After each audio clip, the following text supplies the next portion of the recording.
Back to Wednesdays. Starting, what is the first That Wednesday would in be. April? I don't have my phone up. Yeah, April April 1st. 7th. Yeah, April 1st is on a Thursday. Okay. So, yeah, so it'll be April So, 7th. Yeah. yeah, okay. April 7th.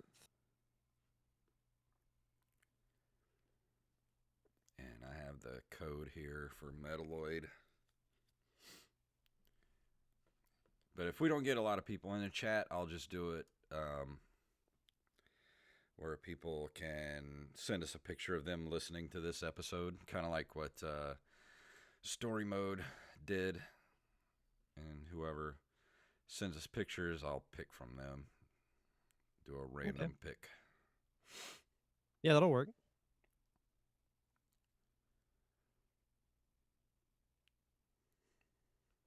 All right.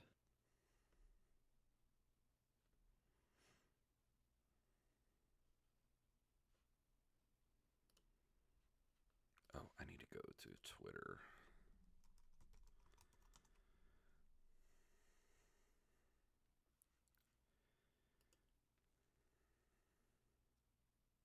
Twitch.tv.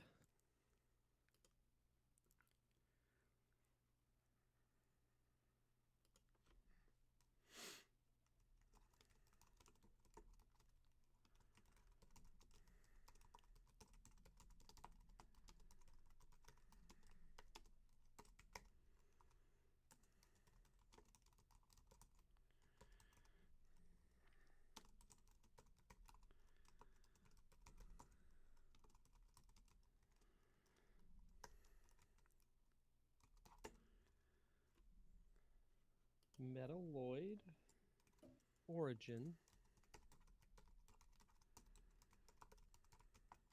for the Nintendo Switch.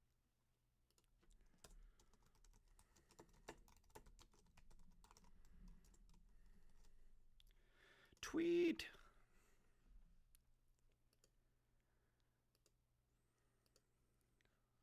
I'm so glad tomorrow is Friday. Yeah, I haven't had a day off in like 2 weeks because that includes the weekends too. Oh, that sucks. So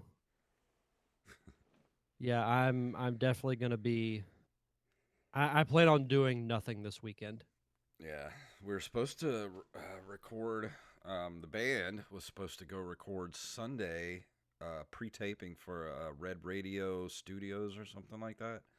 Uh, Hmm. they're gonna air later in the month, but the guitar player's daughter has to have surgery in Jackson, Oh, so that's they nice. pushed it back. And we're just me and the singer are gonna go over on Saturday and do just an interview with the podcast or something like that. Oh, that's cool. Well, it's good to hear that you guys are doing stuff again. Yeah, it's been fun. We had a really good show last Friday night. I'm still feeling it Yeah, because I'm old.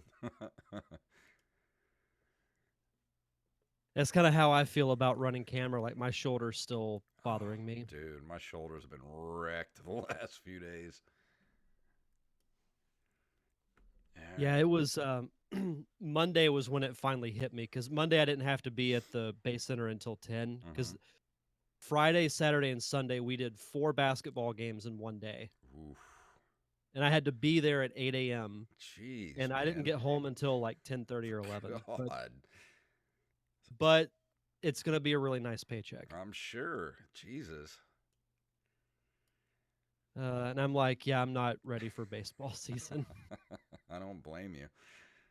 Yeah, so but it was fun to do. Like the Yeah. actual like it was nice for a change just getting to show up, do a job, and then when I'm done, go home. Yeah. All right, hopefully. All right. I'm good to go. I got all my tabs are up. All my levels are set. Good to go. Yep, I'm just gonna share the tweet real quick, Okay.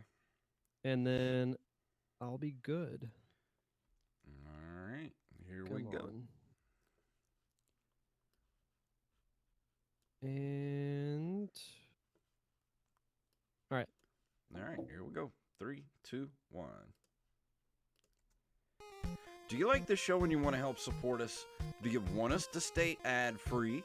Do you want extra episodes every month? Of course you do. Then head over to patreon.com/nerdcaveretro and become a Patreon supporter of this very show.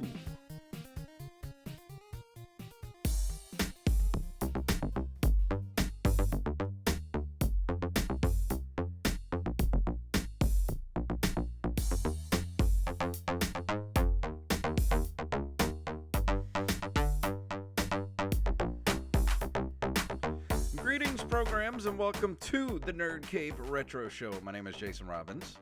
And my name is Derek Diamond. Whew, it has been a long, long week, and I am ready for the weekend. Same here. It's been, I don't think I've had a day off since, I've actually got a calendar up right now. I think since the 27th of February was the last day that I've had off. Since the Trump administration. That's what it feels like. Yeah. Yes, because I had to work an event the 28th, and then normal work week, and then Friday, Saturday, Sunday, and Monday, I actually worked with a production crew called Tupelo Honey. They help broadcast ESPN, broadcast games, like local in the area. And they broadcast the Sun Belt basketball tournament that was actually held here in Pensacola, and I got to run camera for all the games. So it was cool doing something a little bit different, and it was long hours, but it was definitely worth it. Fantastic. But man, I'm feeling it. I'm sure. Yeah, I got to play a show with my band Falls from Grace last Saturday night. It was broadcast on Facebook on the Sound 228 Facebook page. You can still go; it's archived. You can still go over there and see it. Man, I'm kind of sore for not having played drums in a year. I'm sure. Yeah, I don't. When I watch, you watch like Neil Peart play the drums and just how flawlessly he does. I'm like, Yeah. how does he feel the next day? Well, he's used to it. I mean, they were still playing and touring up until, at least a year or two before he died. So he's still in shape. I haven't touched my drums. Dude, let me tell you something. I've gained a lot of weight over the last year. I feel you on that one. Because I have not been to the gym. I've not done anything except eat and sit on my ass and watch TV. And I weighed play myself. video games. Yeah, and play video games. I weighed myself last week. Buddy. Whoa, buddy. It's time to it's time to break out those DDP yoga DVDs again and get to cracking. Yeah, I need to do the same. I haven't done DDP yoga in I think over a week. Yeah. Even because there's I think it's on those DVDs that I gave you, but it's called the Wake Up Workout, where you literally start in your bed and then you move over to your mat or a towel or whatever you use, and it's literally like a morning stretch, and you feel great afterwards. I need to do that. Yeah, even if you do that, it's a great start to the day. And Rampage and the Butcher are here in the chat room. Welcome, you guys. Rampage. Oh yeah, we have to change Rampage now. He in the Discord, he is now known as Scooter. So yeah, it's Scooter. Scooter. Scooter. Hell yeah. Yeah, I dig it. Oh, and we talked about on the episode last week, we were talking about doing some old. You were talking about doing Pepsi Man, and I was gonna do Yo Noid. I did a stream. It's still up on my my Twitch page, my archives. I went and played Yo Noid for the NES, and holy crap, what a pile of garbage that game was. Man, I'm not gonna lie. The bad games we review, I think, have become my favorite. Oh, dude. I can't wait till you do Pepsi Man, because playing Yo Noid was torture. I thought it would be at least playable because it was a Capcom game, but I really think it was made like over the weekend. Like that, some poor schmuck that worked, like poor programmer, like the new guy getting hazed. They're like, yeah, we got this stupid, we got this property from Domino's, a stupid Noid character. So go make a game. You got to stay here this weekend and make a game.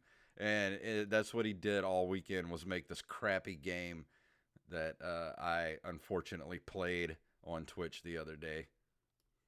I'm not gonna lie. When you first started telling that story, I thought that screams intern project Yeah. at Capcom. It feels like an intern project. It's not a good game at all. There's nothing redeeming about that crappy game.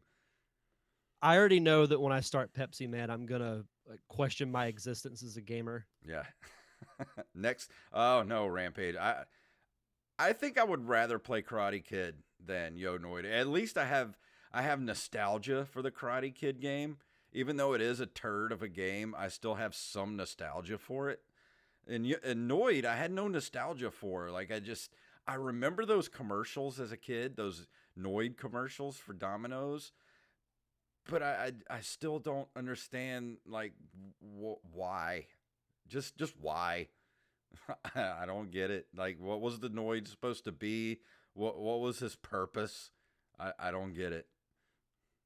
We should do our top 5 product placement video games. Yeah, we should do top 5. I Like, don't know if there would be a top 5.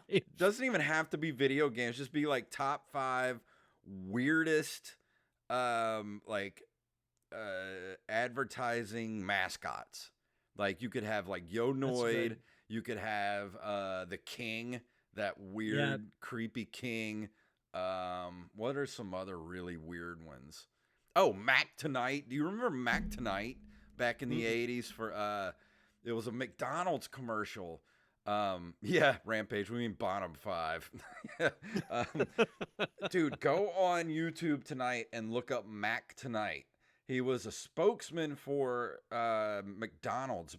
Yeah, the Big Mac Moon Rampage. It was this dude who had a head that was like a quarter moon and this really weird looking like animatronic face. And he was playing the piano and he was singing. You remember that song Mac the Knife by, who sang that song back in like the 60s or whatever?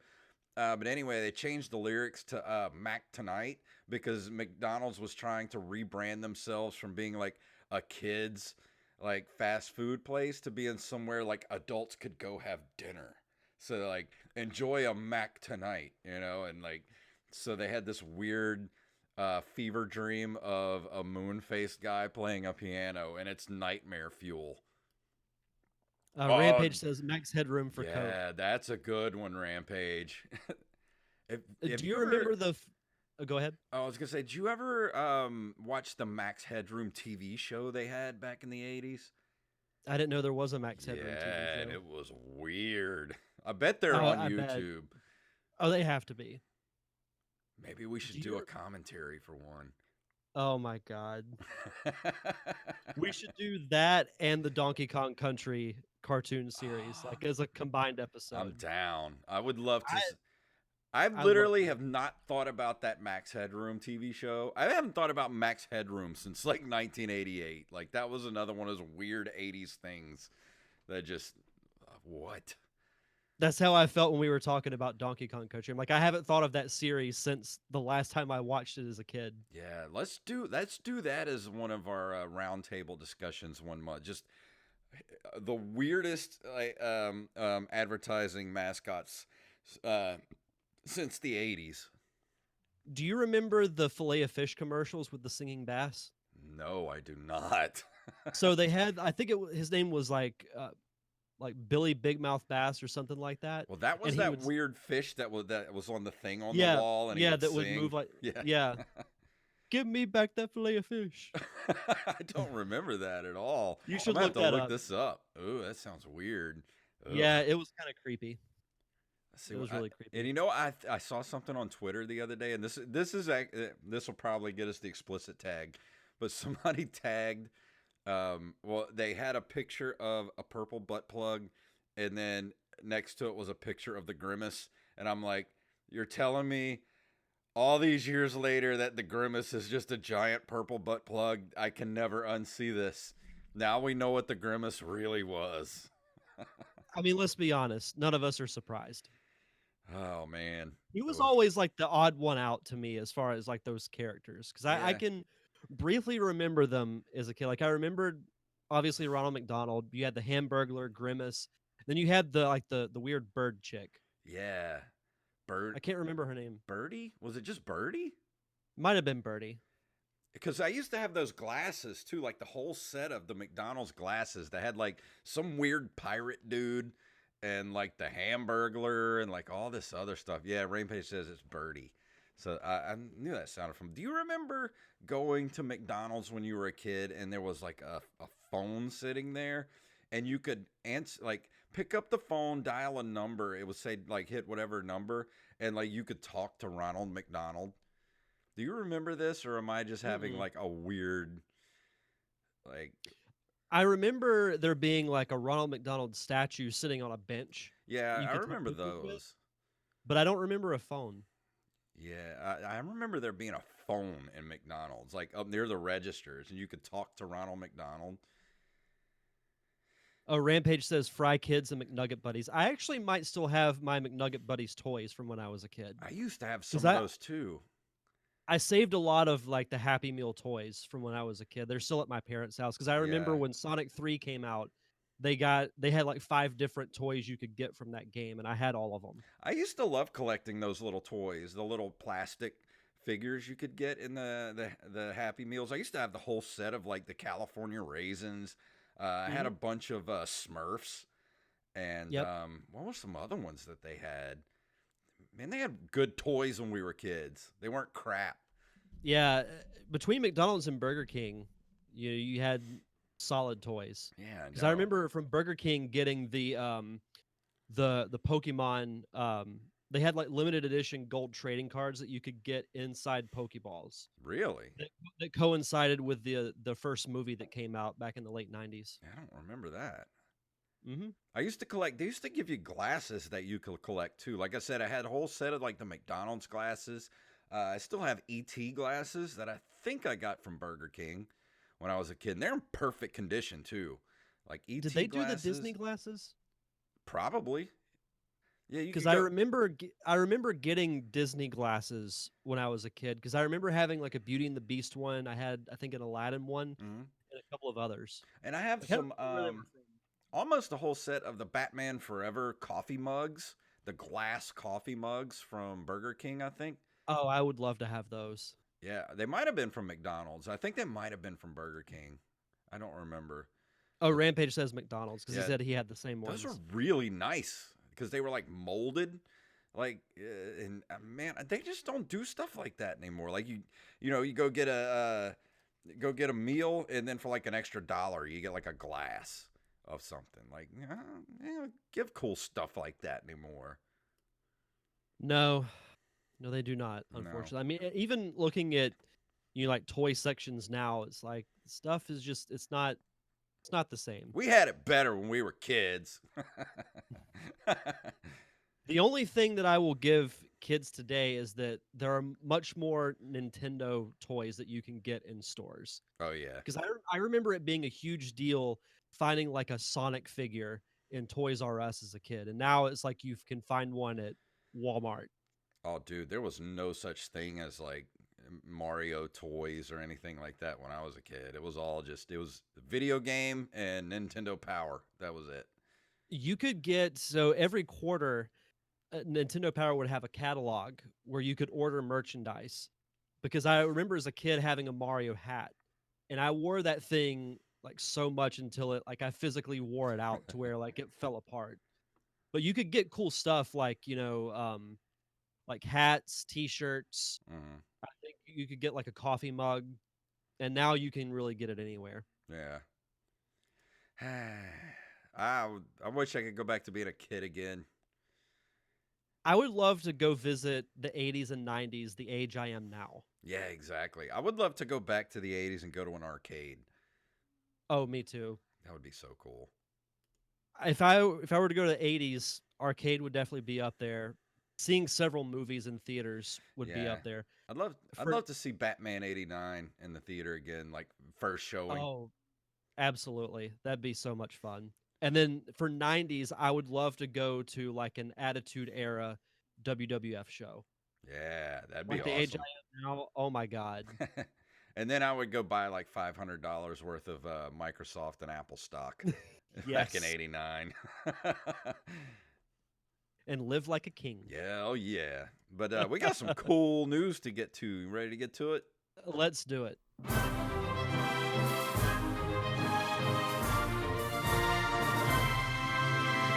From GameSpot.com, so excited about this. Teenage Mutant Ninja Turtles Shredder's Revenge is a retro brawler coming to PC and consoles. And this was sent to us through the email from Staff Sergeant Sketch. Brand new Teenage Mutant Ninja Turtle games is on the way called TMNT Shredder's Revenge. It is inspired by the 1991 arcade game Turtles in Time. Much like that game, Shredder's Revenge is a side-scrolling beat-em-up and is developed by Tribute Games and published by Dotemu. I've never heard of them. It's set to release on both PC and consoles, although there's no word on exactly which consoles it'll be available on. Let's see. It supports 4-player co-op. Each turtle has their own moves and skills, and you'll be able to utilize combos as you deal with your foes. There's also a mention of vehicles in the story mode. So I am super excited about this. I saw the trailer as soon as it dropped the other day, and I am on cloud 9 waiting for this game to drop. Yeah, and for those that are curious as to what franchise of Turtles it's based on, it's the cartoon series. You look at the trailer and it's like you're watching an episode of the cartoon. Oh yeah. I cannot wait for this game. Like this automatically becomes like, unless Breath of the Wild 2 comes out, which I don't think it's going to. This is my like immediate most anticipated game, like for any console. Me too. Because I have so many fond memories of playing the arcade game at Chuck E. Cheese when I was a kid. Like that and Skee Ball, I would put so much money into. And then playing, the like Turtles in Time for the Super Nintendo. I love that style. I love the team up. If you could team up, like if you and I could team up on the Switch and play this game, man, that would be great. I smell community game night. I want this game now. Yeah, Rampage is right. I was just reading that. Dotemu, I guess that's how you say it, or .emu, however they're called. They're the ones that did the new Streets of Rage 4. And that one was highly, highly praised. So there's a good pedigree behind this game, and it looks so good. And the fact that it's based off the original cartoon series is just like, man, they're just going straight for the nostalgia button. Just boop, boop, boop, boop, boop. I just can't wait. Like as soon as I saw this announcement and I read that before I even watched the trailer, I read what style it was in, and I'm like, I'm in. Oh yeah. And then I watched the trailer and was like, I'm definitely in. And then, have you seen the video of each turtle? They have different run styles. Like I haven't seen that yet. They all run differently, and the one from Michelangelo kills me. Like his run animation. As soon as you see it, you're gonna crack up. I'll have to check that out when we're done. Yeah. Yeah, I can't say much more other than I'm extremely excited for this game, and it's going to sell very well. Oh yeah. When it comes out. Very well, because a lot of people have nostalgia for this game. This thing is going to do gangbusters when it comes out, because this is the Turtles game that everybody has been wanting for the past 20-25 years. Oh, for sure. For sure. Our next story comes to us from NintendoLife.com. Polymega release still on track despite production problems. What a roller coaster ride the Polymega has been. When it was first announced, the excitement was palpable. Here was an all-in-one solution for retro fans, which would allow them to harness their existing collection of games and play them with modern creature comforts, such as save states, patches, and HD output. Such an epic venture was always going to be prone to some delays, but Polymega has been pushed back more than once, with this latest tentative release window being February. Yes, the month that just has passed. The machine has missed this revised release window, with reports from Japan suggesting that production has been delayed by the ongoing civil unrest in Myanmar. Yeah, Myanmar. Hopefully, Myanmar. Uh, the Japanese distributor of the system has stated that satisfactory supply cannot be provided, and of course, the COVID-19 pandemic is a contributing factor as well. I remember us talking about this a while back, and Yeah. I love the potential of it, thinking that you can take all of your old games and play it on this console. Yeah, we've talked about this for a while, and this thing has just had so many production problems that honestly, I don't see this thing ever coming out ever. Yeah, which is unfortunate because the idea of it is really cool, and I really like what it could be. But it just sounds like one of those things that's just not meant to happen. Because I think it was supposed to come out last year. Yep. I think last summer, but then of course COVID happened, and all the production got shut down, and now you've got civil unrest in Myanmar where it's being assembled, and it's just kind of like, man, they just can't catch a break for this console. Yeah, it's like I said, it just seems like almost like fate is stepping Yeah. in some weird way. It's like things just keep happening where I could see them being like, you know what, we're sorry, but it just Yeah. it isn't gonna work. I mean, it's a cool looking system. I mean, you can it's a cool concept, but man, with this many production problems, it's almost like I don't know if I would want to spend my money on it at this point. Yeah. Yeah, we haven't heard anything else about the KFC console rampage. I forgot about that. Keep your chicken warm while you game. You know, Popeyes would have to come out with a rival console. Oh yeah, I would get the Popeyes in a heartbeat. Oh, 100%. Popeyes is much better. This next story, this thing looks awesome. This is from TechRadar.com. This isn't a new Nintendo Switch. It's a powerful handheld Windows gaming PC. Has the Switch met its match? You'd be forgiven for assuming that the Aya Neo is an upcoming console, but this is in fact a fully fledged gaming PC that can fit into your bag for on-the-go gaming. Underneath its case, you'll find an AMD Ryzen 5 processor and unspecified Radeon graphics, which the developer claims will give the Aya Neo the raw power to run new AAA titles such as Cyberpunk 2077, Watch Dogs Legion, and Assassin's Creed Valhalla at over 30 frames per second, provided you drop to lower settings. Should you choose to pick one up for yourself, you'll be getting 16 gigabytes of DDR4 RAM and up to 1 terabyte of SSD storage. You can't currently buy Neo off the shelf, but it is available back on Indiegogo, starting at USD $789 US for the smallest 500 gigabyte model. Now this thing, it looks like a Switch, and I would honestly be very interested in picking one up if it wasn't for the almost $800 price point. That, and I would be curious as to what games would be available for it. Yeah, well, I mean, it's a gaming PC basically, so you could just have, I guess you would load Steam on it and just play.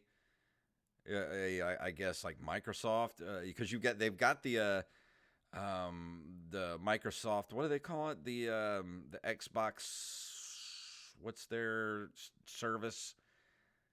Game Pass. What is it? Yeah, you can do like Game Pass on it, and yeah, Rampage says Windows-based games. So whatever the Xbox, the new Xbox Series X or S does, I'm pretty sure you could do on this thing.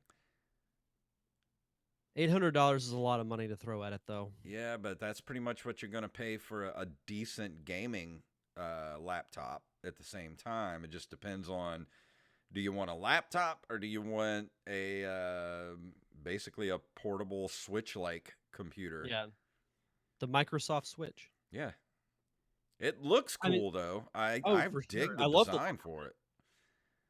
Yeah, it's like a sleeker version of the Switch. Mm-hmm. So, I mean, I would be interested in trying one out for sure. Yeah, I would definitely want to try one out because I have been playing around with the idea of getting a new, just a Windows laptop strictly for gaming.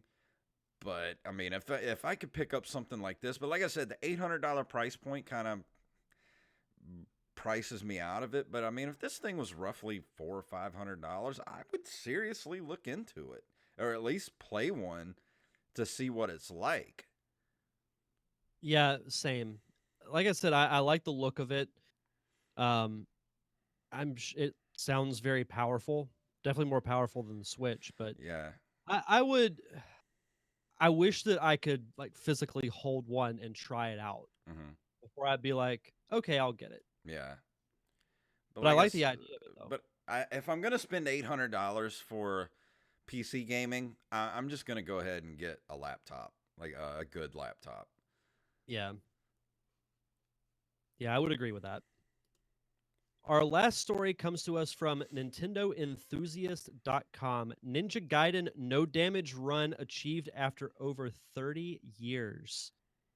You can pick any notoriously difficult video game, and somebody somewhere is attempting or has already succeeded at completing a no damage run of that game. Dark Souls may be the poster child for difficult video games these days, but back in the NES days, you had a lot of options if you wanted a really hard game. Along those lines, it's pretty exciting to learn that speedrunner Slackinator recently completed the first ever no damage run of Ninja Gaiden on NES, a title that arrived in the United States in 1989. I have to ask you, what was your initial reaction when you read this? Oh my god! I actually, the reason I put this in here is because I saw the video a couple of weeks ago, and it was on YouTube, and it is amazing. Just to watch him go through the entire game with no damage, and then there's a part of the game at the very end when you have a three-phase boss fight at the very end of the game. You have to fight Jackio, and then you have to fight the demon. Um, and the demon is the last level, the last phase of the boss fight, and you have to. There's three parts of that boss fight too. You have to kill the head, and then when the head falls off, the head takes like I think they count it when you do computer assisted. I think it takes 18 hits or something like that to kill the head, and then the head drops and moves towards you off screen.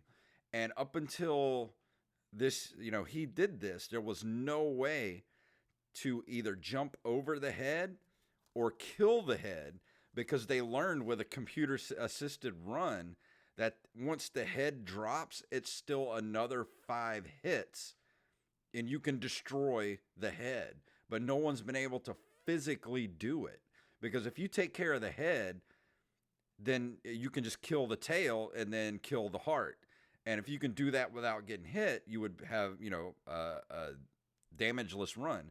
People have done that, but up until he did this, there's always that stipulation that, you can't avoid the demon head because there's no way to jump over it. There's no way to humanly possible hit it 5 more times before it hits the ground because you have literally a split second to hit it 5 times.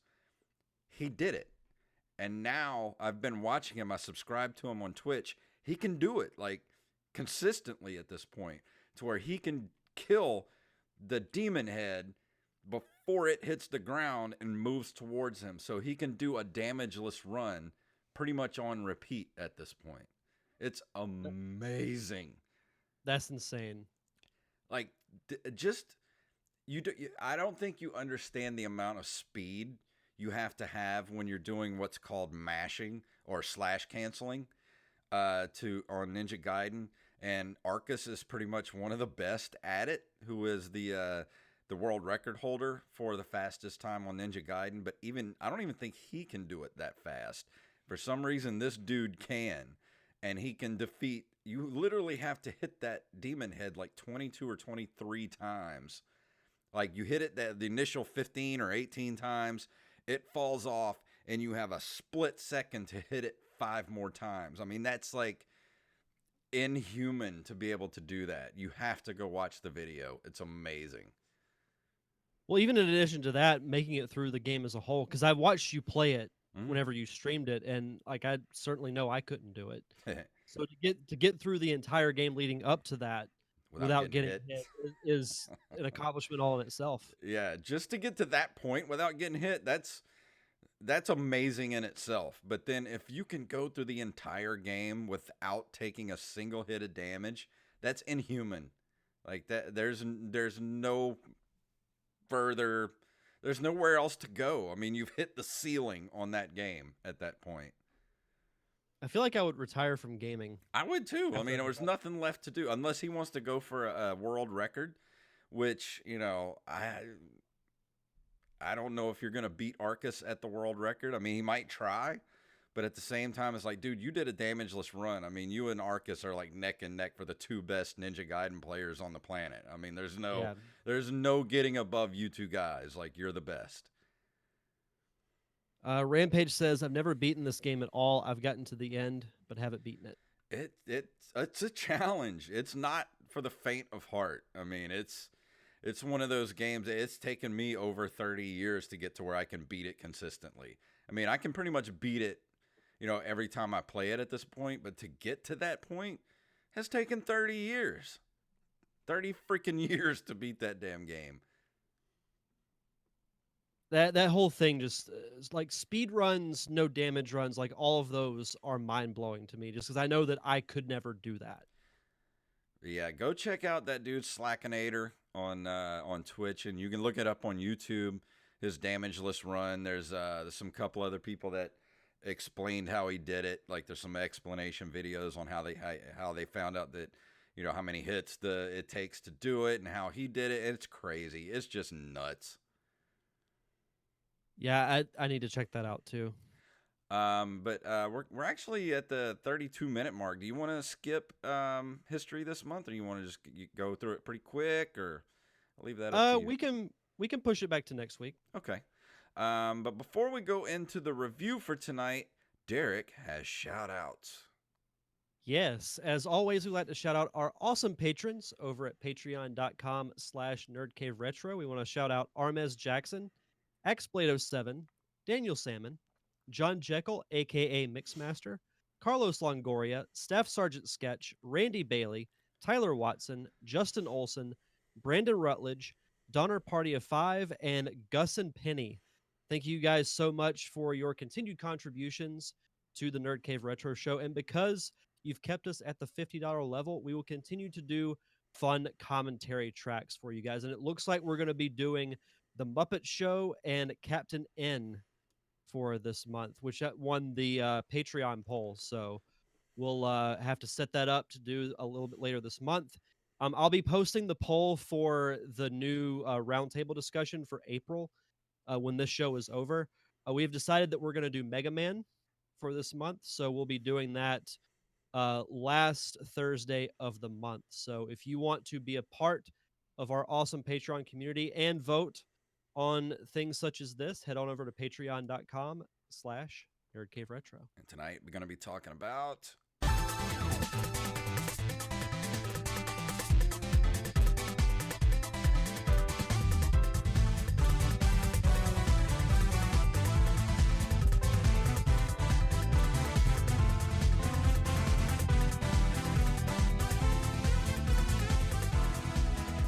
Metaloid Origin. I bought this game on the Switch a couple of weeks ago.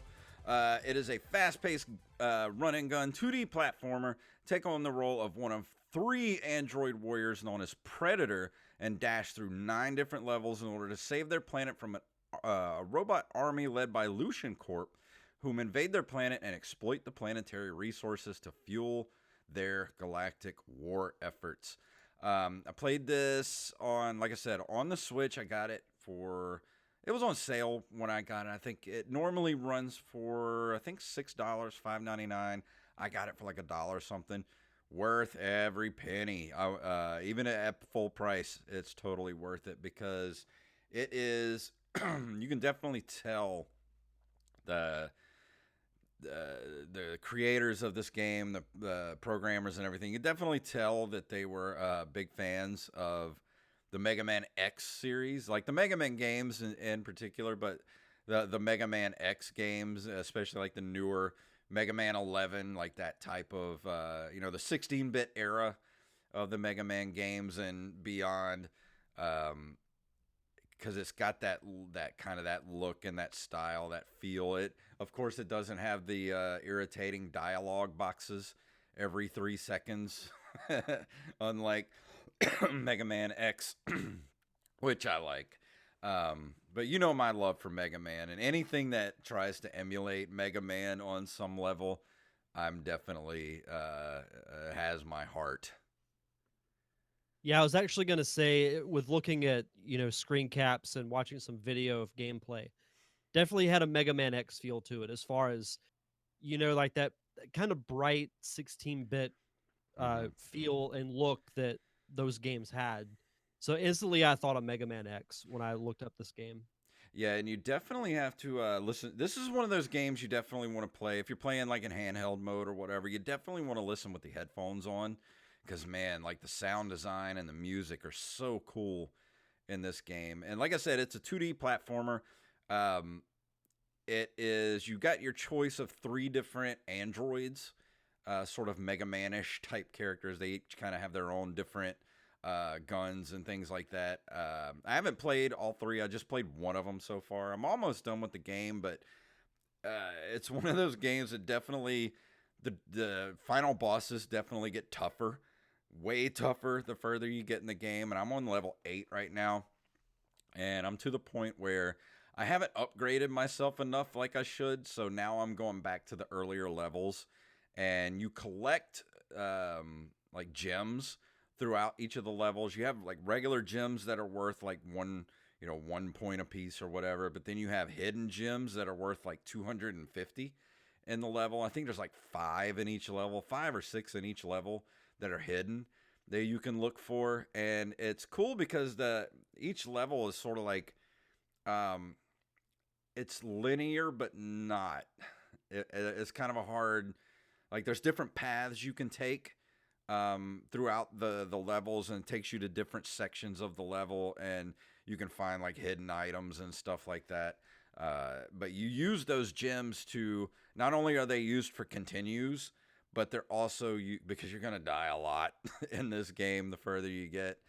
Because the boss battles are very much like the Mega Man bosses, where they each have their own set of like the earlier bosses have like 3 different attacks, but I mean you can learn the patterns, but the patterns aren't the same every single time.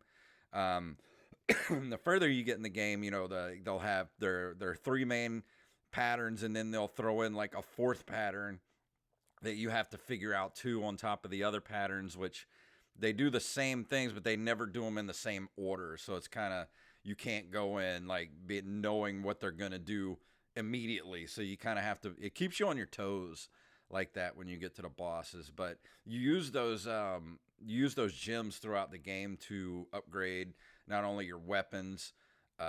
You get like secondary attacks and stuff like that, where you can like do double jumps, and you do like a double jump where when you double jump, it sends out like these electrical impulses like out to wipe out enemies around you, and just upgrading your character the further you get. And it's one of those games that like keeps you coming back, even though it does kind of get frustratingly hard. Sometimes it's not, it's like we've talked about, where it's not frustrating to the point where you want to quit. It's frustrating to the point where you're like, oh man, I know I can get past this. So you just keep going through again and again. And it kind of has the same, like it's not the same as Goblin Sword, but it's got that same kind of feel to it, and sort of the same sort of exploration aspect to it, where you want to go and find those big gems, and and so you can upgrade yourself, and then trying to find like different pathways to find secrets and all that kind of stuff. So it's a very well put together game. And if you're into those kind of Mega Man type platformers, this is definitely right in that vein. I'd be curious to try this game with the different characters because you mentioned finding different things. I'm sure Hmm. that there are some things you can only find as one character, or certain things is another. Yeah. Because it makes me think of when you played Sonic and Knuckles, Hmm. how you could go through different paths as Knuckles that you couldn't get to as Sonic, and vice versa. Yeah. So I'm curious as to if it's the same with this. And speaking of Sonic and Knuckles, there's a couple of stages in the game where you have like this little one-wheeled, unicycle motorcycle that you get on, and it's like playing a Sonic game. Where it's just like you're going so fast through the level and like jumping over chasms and like trying to like hit different levels and get all the gems that you can. It's really fun. Like if you're a fan of the 16-bit era platformers, like that type, it scratches that itch. Like I would have definitely like this game would have fit perfectly on the Super Nintendo and the Genesis. More probably the Super Nintendo because it's got that Nintendo kind of polish to it. That brightness, the music's a little better than what the Super Nintendo would have been capable of, but you can definitely tell like this would have fit right in there on the Super Nintendo. Well, and for $6.99, it doesn't sound like a bad deal Mm, at all. Like, yeah, I know you said you got it on sale, but a game like this, and there's 9 levels, so I mean, it has, for the type of game it is, I think that's pretty solid as far as length goes. yeah. It definitely sounds like it's worth it. And I've been playing it every night for like 2 weeks now, and like I said, I'm only on level 8. I still haven't finished the game with my first character, but I'm definitely, once I finish it, I'm going to go back through with the other characters just to see what the game plays like with each different character. Yeah, I would be interested in hearing that. Um, yeah, I agree with you in the sense that looking through the screen caps, it definitely looks like a game that would be on the Super Nintendo. And there's something about like that era of games, and I know we talk about the NES and everything, but the Super Nintendo really made its mark too. And yeah, this looks like a game that would have fit in Hmm. right on that. Yeah, you look at some of these screenshots that they have here on the page, and it's like you could see this being on the back of like a Super Nintendo box. Like you're Oh, looking at for the sure. screenshots and be like, "Oh, I want to play this." Like I'm looking at the logo for the game, and I could see the SNES like script Yeah. on the bottom of it, and seeing the ESRB rating on it. Like I would love to see like a mock up of this as an SNES box because it looks like it is one. Yeah.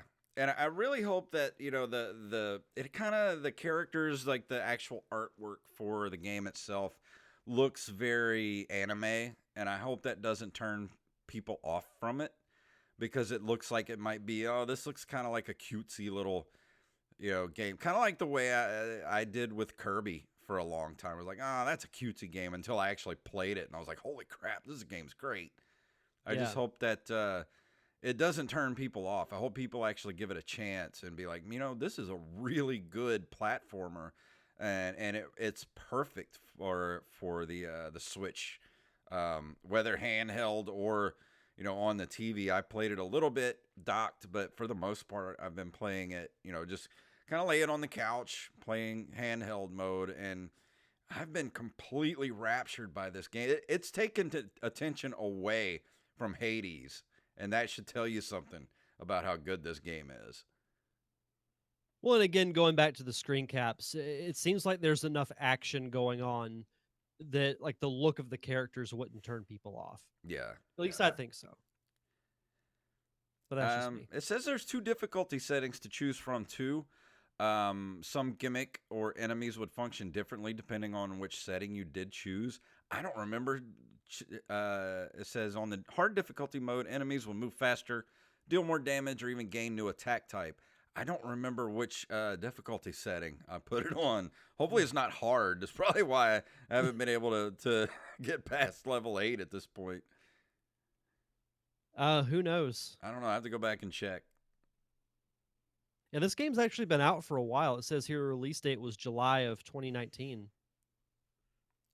So it's been out for a Yeah, while. it's been out for a while, and I never even really heard of it. It hasn't been too much advertisement for this game. It just kind of popped up on my Switch eShop one day under the deals, the deals tab, and I was looking in there. And I saw it. It was like $1 something, and I looked at the trailer for it. I was like, man, this looks kind of good, and I got a couple bucks to spare on my Nintendo eShop, so I was like, I'm gonna go ahead and get it, and got it, and I've been playing it ever since. Yeah, it sounds like a lot of fun. It seems like a game that I would really enjoy. But yeah, it says, let's see, you play from one of 3 characters, all with different set of abilities and weapons. Play as Erica and flood an entire screen with a barrage of bullet fire. Alternatively, reduce giant enemies to ashes in the blink of an eye as Zeta using atomic thunder, or fly as Neva across the level equipped with jetpack to bring aerial doom. I wish I'd have known she had a jetpack. I would have picked her first. Which one do you use? The blue one. I think that's Zeta. Yeah, Zeta is the one I use right now. Which has a lot of Neva just because of the jetpack. Kind of electrical secondary powers and things like that. I like that you can get upgrades throughout the game. Yeah, it's really cool. You got like 4 different weapon types, or 4 different guns to get to upgrade throughout the game. And of course, they all cost like 1,800 gems or whatever. So, and one thing I did find out that because I thought that if I ran out of gems, that then my game would just be over, because every time you die, it's like continue 50 gems or whatever. And what is it called, Solrium, it like costs 50 to go again. And I'm like, man, what happens if I get to 0? Well, I did, and you just keep going with unlimited continue. So I was like, well, maybe I should have just been upgrading since the beginning, because I've been saving all that up because I know I die a lot, and I've been using that for my continue. So I was like, well, maybe now I should just go back to the beginning, replay a lot of the levels, and get as many of the Solrium as I can, and upgrade so I can come back and be stronger for the later bosses. They ripped you off on your gems. Yeah. That's not cool. No, that ain't cool at all. But I do have talked with 7 Raven Studios who produced the game, and I got a code to give away. So if you're in the chat room, I just want you to give me, only thing you have to do, give me one of, and not including Dr. Wily, give me one of the bosses from Mega Man 2. That's all you got to do. If you do that, you get a code. From Mega Man 2. From Mega Man 2. One of my favorite games, of course. Actually, I want to start streaming Mega Man 3 soon, because I bought Mega Man 3. You got it, Rampage. Rampage is the wiener. You're the big wiener. Yay. The wiener.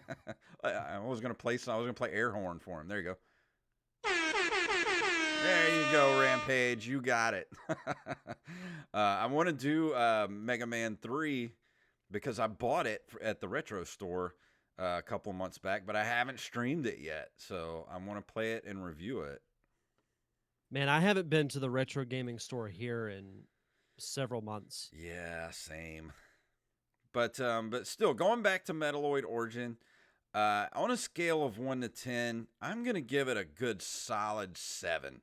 No, I'm gonna go higher than that. I'll go 8, because like I said, I haven't finished the game yet, but it's got me by the short and curlies. Like, I can't stop playing it, and I want to finish it. And as soon as I finish it, I want to play it again with the other characters. So that says something for this game. If you're into the Mega Man X series, and of course Sonic and things like that, this is definitely up your alley. So go check it out. It's even worth the $6 if it's not on sale.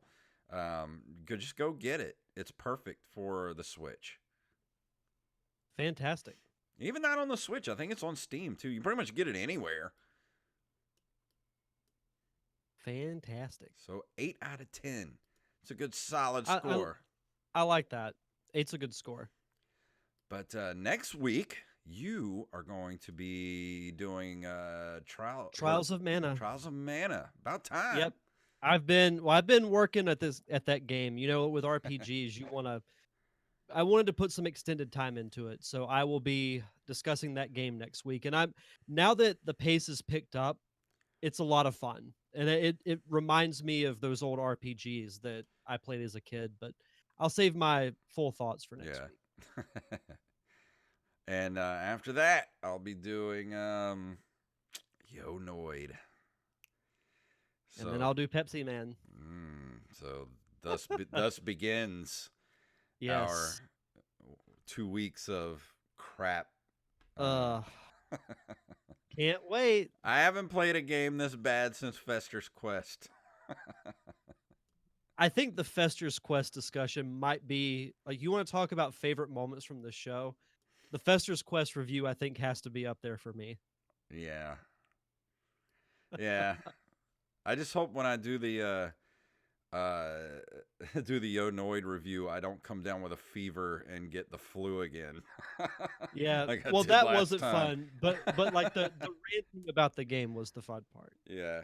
But we're coming up on the end of the show and wanted everybody to know that we have heard your cries and we're moving back to Wednesdays because Wednesdays seem to be better for our listeners and pretty much going to be better for us too.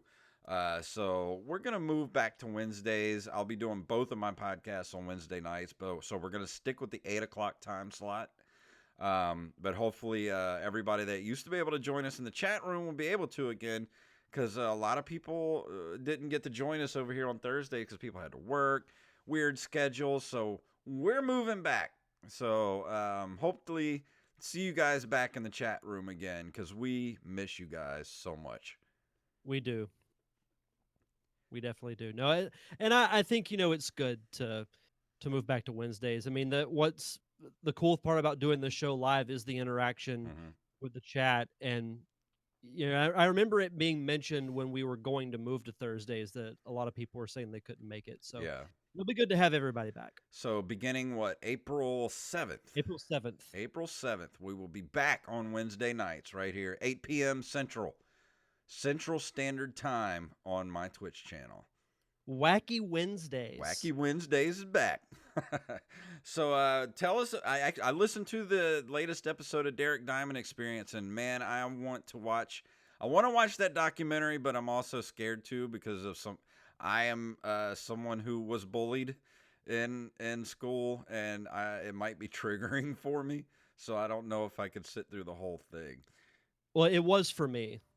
And it took me multiple, like, I had to watch it in phases. So for those who aren't familiar, so this week on the Derek Diamond Experience, I interviewed a professor slash documentary filmmaker named Thomas Keith, and he directed this documentary called Bullied that deals with, of course, bullying in schools, the effects of it, not just on the kids that it happens to, but the parents as well. Yeah. And man, it gets dark.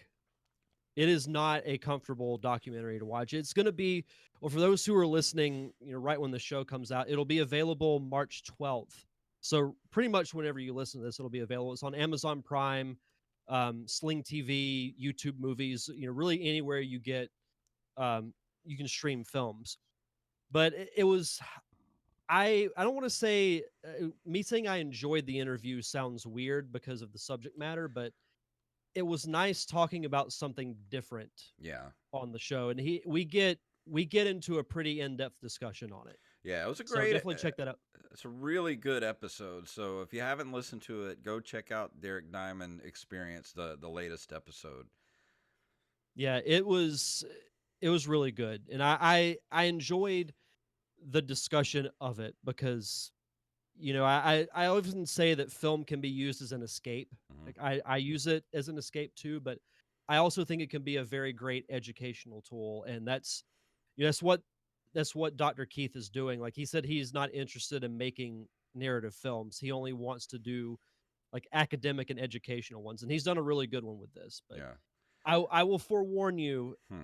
it's not a comfortable film. So I was But gonna it say it but sounds like but it might be kind of a hard watch. but it does have a positive end to it. Yeah, I will say that. But yeah, it's rough. because But you guys yeah, had discussed a few things that actually happened in the film. It was like, man, it starts heavy. oh yeah. Yeah.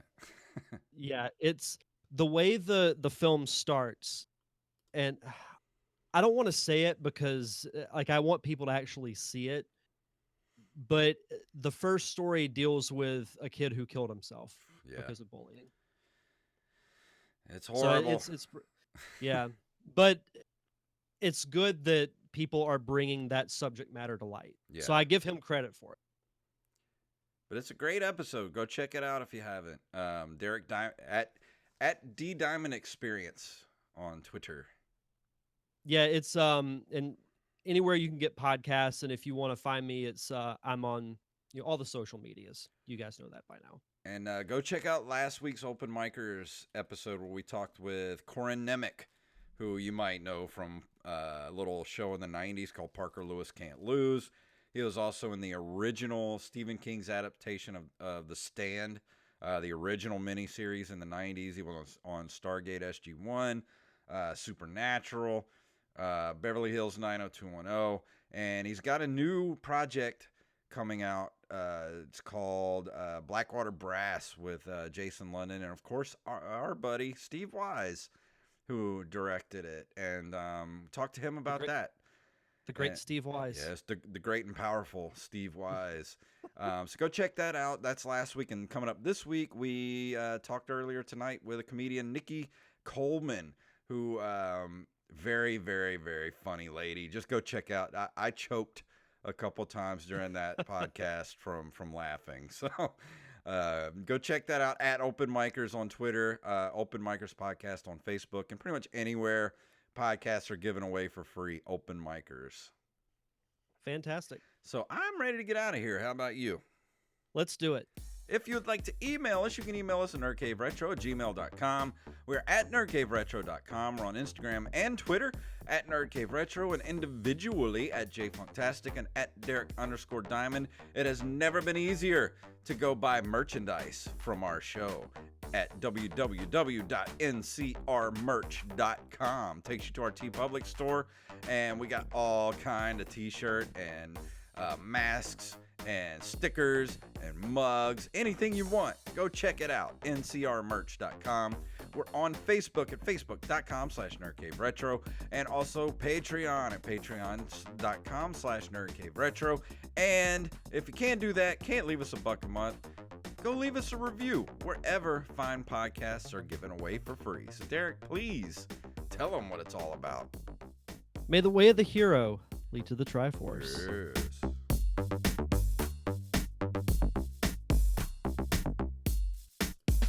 Oh, a fellow checker, eh? That was a fun show. It was. All right, Rampage. I'm going to end the stream, and then Rampage, I will give you the thing over Discord. I will send it The to code. you. The code. So thank you guys for watching, and we'll be back next week. Goodbye.